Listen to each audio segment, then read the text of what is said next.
Hello everyone. I'm so glad you've joined me today. I love sharing my ideas with you and I hope I inspire you with today's creation. I'm playing some more with this stamp set. I'm telling you, it is just too cute. I mean, hee-haw. Love it. You're the best. Hey there friend, I used It's Your Birthday. I've seen some people have done It's Your Birthday and used this one and said kick up your heels, celebrate. I don't know where the kick up your heels came from. I don't know if they printed it or what, but it was just too cute. And so today, this is the card we're going to make, and I'm actually using that adorable one with the kick up your heels. So let's get started. All right, you're going to need a piece of basic black. And this is your normal card base, so wherever you live, use your regular size card base. The next layer is a piece of Petal Pink, and I used the Ornate Floral embossing folder, and I embossed that panel like so. I wanted to add some ribbon because I'm just like that. I like to add my ribbon in my bling. So I'm gonna take and cut a piece of the white crinkled seam binding, and then you're gonna need to use tear and tape on the back. And the reason being is when you emboss something, you have flats and valleys, and if you use glue or other things, it doesn't stick in the valleys. And if you have a lot of valleys, you don't have much surface area for your ribbon to stick to. So I use the tear and tape, which is perfect for adding your ribbon. Whoops, grabbed the wrong end. All right. And I'm just going to run that ribbon, and it's got a lot of static in it. It's sticking to me. I'm just going to kind of put it over to the side and wrap it around to the back and catch it on that tear tape, double-sided tape. I'm going to come back and I'm going to add double-sided tape all the way around so that I have a good amount of tape for my panel to adhere to my card front. And at the same time, I'm sandwiching that ribbon between the two pieces of double-sided tape so it won't give, cut loose, break away, come apart, whatever you want to call it. All right, so I've got my double-sided tape all the way around. I'm going to burnish my edges. Then I'm going to remove my backs, and you have to be very careful with this. If you have really good tear tape, it's going to be really sticky. And if it's not stuck down, that's why you burnish it. If it's not stuck down to the back, it will lift off along with the back. So you will have nothing on your back to stick with. So just make sure you add lots of tear tape and burnish it well. Now, I always open my card up and place it flat with my card front in front of me. That way I know the panel I'm putting on is going to be on the front of the card. I have done it many a times and put it on the wrong side, and then I've had to heat it and take it apart and refix it. All right, so our card base is done. The next thing you want is I pulled in this pattern from the Fine Art Floral Designer Series paper, and I used a piece of Poppy Parade because that's the one that goes to it, and I'm going to put the two of these together. I wanted different colors. I didn't want to use the same ones. The donkeys have to be, well, I guess they don't have to be, but the donkeys are all going to be gray this week, and so I thought, well, let me add some different colors to show you different colors you can put with it. All right, so I've got that done. This is going to go on with some more double-sided tape because I'm attaching it to my embossed piece, and this time there's not a lot of raised edge for it to grab hold of.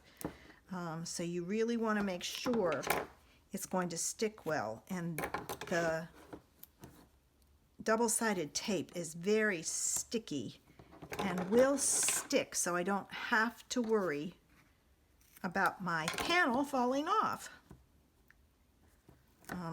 When you send it through the mail, if it's the summertime, it heats up, or cold, it gets cold, and it may come loose. Okay, now remember, burnish your edges of your tear tape, and let's take it off. All right, there's one. Okay, there's my second one. And this stuff is really sticky, so I usually try to pick it up and then hold it between the point of the pokey tool and like so, and grab it and pull it, because if not, I end up losing it. All right, I'm going to put this on, and I'm going to put it where we can see some more of that red. So I'm going to flip this one. The red's down here. I'm going to put the red up at the top this time. And I'm not worried about centering it. I am watching this side and the bottom. So I've got it. All right. I then have a scrap of white, and I've got that cute donkey who's kicking up his heels. All right. Now, if you're worried about getting him on there correctly, use a bigger piece and then cut it down. But I know his feet have to go down, so I'm angling it with the feet down and those other two up in the air. So he is kicking like so. All right, let's color him. I'm going to use the basic gray down here on his hooves and color them in. So he has, just to give him a little bit of interest. And I didn't do it on this one, but I think I'm going to. I'm going to do his tail and his fluff in the gray also. Now, time for the Stampin' Blends, and I'm going to go with the light one. Oops. No, I want to do the dark one. And I'm going to do his ears and his nuzzle. All right, and I'll come back and add the other pieces. But let's go in here now. Let's color him in.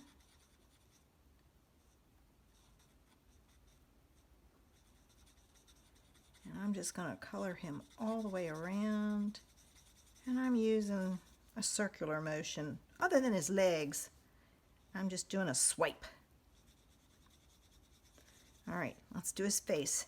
Now we're going to come back with the dark one, and I'm going to add some swirls here, and I'm going to add some swirls here all the way around, including his belly, and now I'm going to blend it in.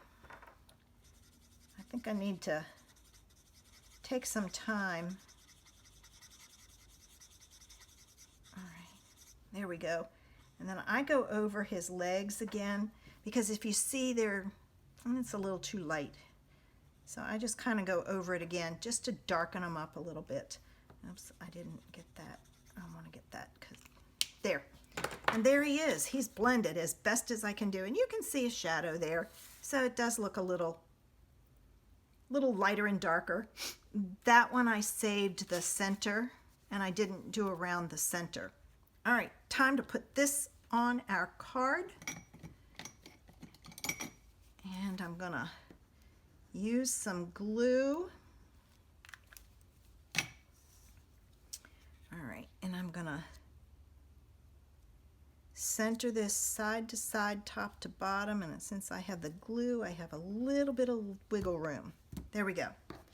This I'm gonna put on with dimensionals. So let me grab my thing of dimensionals over here. And I used quite a few. I don't like my cards to come apart in the mail.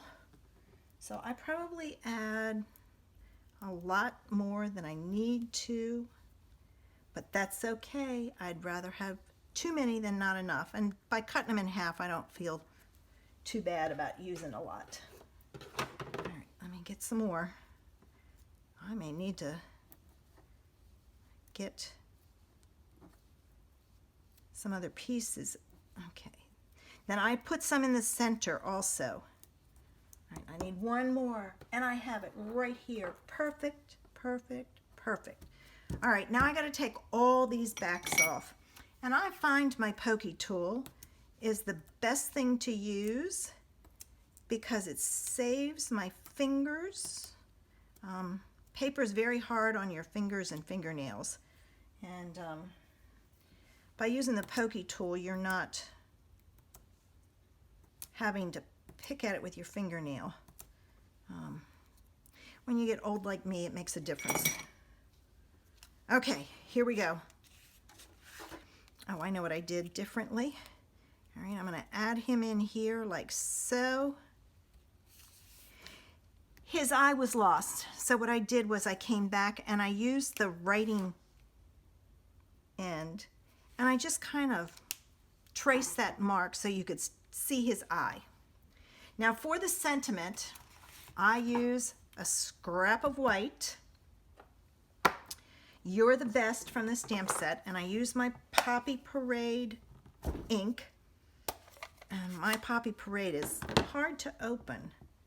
I don't know why. And I'm gonna stamp it here. I'm trying to get it in close to the center and straight as I can, but if not, I had another space. All right, now I need my classic label punch, and I'm gonna stick this in, and I'm gonna line it up about there so that I have some space on that end. And then I'm going to do a double punch. So I'm going to reinsert the image in between the cutting blades, or the sentiment. And I guess it is an image. And I'm going to push it down, and it fits in there perfectly. And pop it again. And then I get a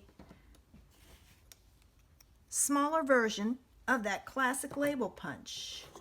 And I have dimensional here. I'm going to cut in half.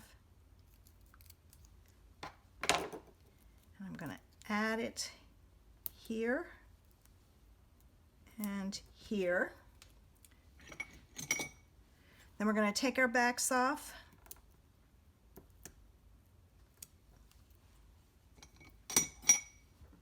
And I'm going to take and I'm going to add that sentiment up on that piece of DSP over to the right. We need our bow, so we're going to go back to our ribbon. And we need to tie a little bow. All right, so I'm going to do the best I can. This ribbon has a lot of static to it today for some reason. I don't know if it's me or what. All right, I'm gonna pull it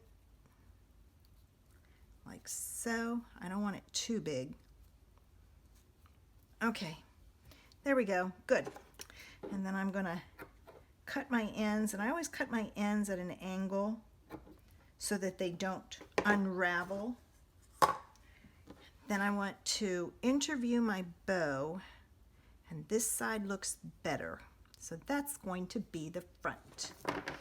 And I'm going to add it to my card base with a glue dot. I'm going to put a glue dot on the left side of the knot and another one on the right side of the knot, so that I make sure that I have that ribbon caught, that it's not going to untie if it's pulled. See, it won't go anywhere if it gets caught. And there's our cute donkey card. And remember, do the inside in the envelope. I hope you enjoyed this one today. If you like my ideas, make sure you subscribe to my channel. Click the button below. I share ideas all the time. And if you want more ideas, click the link below to sign up for Robbie's Stampin' Scoop. I send out a tutorial every week. I hope you've enjoyed this one. I hope you'll give it a try. If you do, share it with me. Thanks for visiting. Have a great day.